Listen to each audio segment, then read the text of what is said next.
श्री शिवाय नमस्तुभ्यम। स्वागत है आपका शिव पुराण शिरुद्ध संहिता तृतीय खंड 20वें अध्याय में शिवजी के बिछोए से पार्वती का शोक।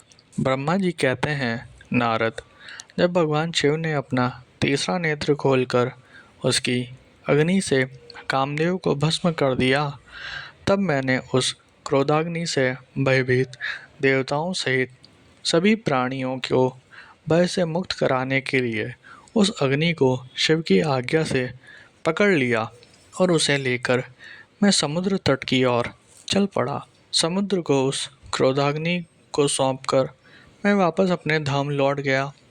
तब पूरा जगत भयमुक्त होकर पहले की भांति प्रसन्न हो गया। नारद जी ने ब्रह्मा जी से पूछा, हे दयानिधे, आप मुझे ये बताइए कि कामदेव के भस्म हो जाने पर पार्वती देवी ने क्या किया? वे अपनी सखियों के साथ कहाँ गई? हे प्रभु, कृपया मुझे इस बारे में भी बताइए।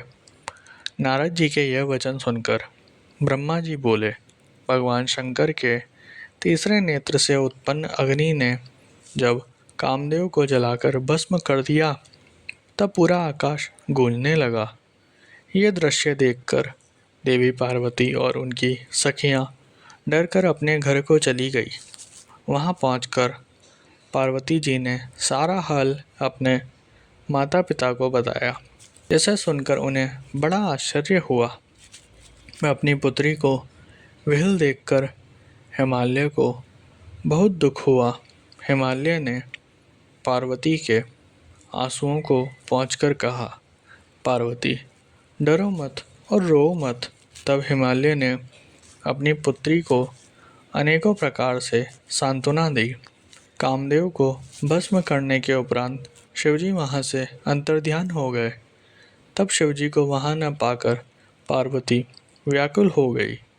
उनकी नींद और चैन जाते रहे। वे दुखी और बेचैन रहने लगी। उन्हें कहीं भी सुख शांति का अनुभव नहीं होता था। तब उन्हें अपने रूप के प्रति भी शंका होती थी। पार्वती सोचती थी कि क्यों मैंने अपनी सखियों द्वारा समझाने पर भी कभी ध्यान नहीं दिया।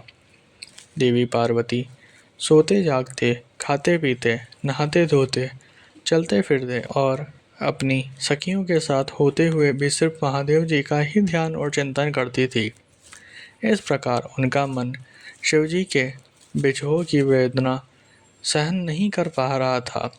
वह शारीरिक रूप से अपने माता पिता के घर और हृदय से भगवान शंकर के पास रहती थी। शोक में डूबी पार्वती बार बार मूर्छित हो जाती थी। इससे गिरिराज, हिमालय और उनकी पत्नी मैना बहुत दुखी रहती थी। वे पार्वती को समझाने की बहुत कोशिश करते थे, परंतु पार्वती का ध्यान शिवजी की ओर से जरा भी नहीं हटता था। हे देवर्षि नारद, एक दिन देवराज इंद्र की इच्छा से आप घूमते हुए हिमालय पर्वत पर आए। तब शैलराज हिमालय ने आपका बहुत आदर सत्कार किया और आपकी कुशल मंगल पूछा। आपको उत्तम आसन पर बैठाकर हिमालय ने सारा वृतांत सुनाया। हिमालय ने बताया कि किस प्रकार पार्वती जी ने महादेव जी की सेवा आरंभ की। इसके बाद अपनी पुत्री के शिव पूजन से लेकर कामदेव ने भस्म होने तक की सारी कथा आपको सुनाई। ये सब सुनकर आपने गिरिराज हिमालय से कहा कि आप भगवान शिव का भजन करें। तत्पश्चात हिमालय से विदा लेकर आप एकांत में गुमसुम बैठी देवी पार्वती के पास आ गए। तब उनका हित करने की इच्छा से आपने उन्हें इस प्रकार सत्य वचन कहे। आपने कहा, हे पार्वती, तुम मेरी बातें ध्यानपूर्वक सुनो। तुम्हारी यह दशा देखकर ही मैं तुमसे यह बात कह रहा हूँ। तुमने हिमालय पर्वत पर पधारे महादेव जी की सेवा की, परंतु तुम्हारे मन में कहीं न कहीं अहंकार का वास हो गया था। शिव भक्त वत्सल्य हैं। वे अपने भक्तों पर सदैव ही अपनी कृपा दृष्टि बनाए रखते हैं। वे विरक्त और महायोगी हैं। तुम्हारे अंदर उत्पन्न हुए अभिमान को तोड़ने के लिए ही सदाशिव ने ऐसा किया है। अतः तुम उन्हें तपस्या द्वारा प्रसन्न करने का प्रयत्न करो। तुम चिरकाल तक उत्तम भक्ति भाव से उनकी तपस्या करो। तुम्हारी तपस्या से प्रसन्न होकर महादेव जी निश्चय ही तुम्हें अपनी सहधर्मिणी बनाना स्वीकार करेंगे। यही शिवजी को पति रूप में प्राप्त करने का एकमात्र साधन है। हे नारद, आपकी ये बात सुनकर देवी शिवा हर्षित होते हुए इस प्रकार बोली।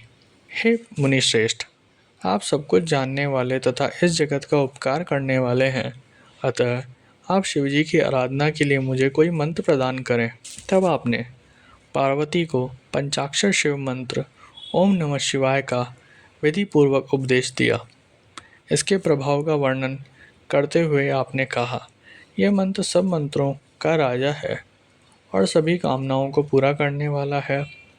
यह मंत्र भगवान शिव को बहुत प्रिय है। यह साधक को भोग और मोक्ष प्रदान करने वाला है। इस पंचाक्षर मंत्र का विधि पूर्वक व नियम पूर्वक जाप करने से शिवजी के साक्षात दर्शन होते हैं। देवी, इस मंत्र का विधि पूर्वक जाप करने से तुम्हारे आराध्य देव करुणा निधान भगवान शिव शीघ्र ही तुम्हारे समक्ष प्रकट हो जाएंगे। अतः तुम शुद्ध हृदय से शिवजी के चरणों का चिंतन करती हुई इस महामंत्र का जाप करो। इससे तुम्हारे आराध्य देव संतुष्ट होकर तुम्हें दर्शन देंगे। अब देवी पार्वती, तुम इस मंत्र को जपते हुए शिवजी की तपस्या करो। इससे महादेव जी वश में हो जाते हैं। उत्तम भाव से की गई तपस्या से ही मनोवांछित फलों की प्राप्ति होती है। ब्रह्मा जी बोले, नारद, तुम भगवान शिव के प्रिय भक्त हो। तुम अपनी इच्छा अनुसार जगत में भ्रमण करते हो। तुमने देवी पार्वती को सभी कुछ समझाकर देवताओं के हित का कार्य किया। तत्पश्चात तुम स्वर्गलोक को चले गए। तुम्हारी बात सुनकर देवी पार्वती बहुत प्रसन्न हुई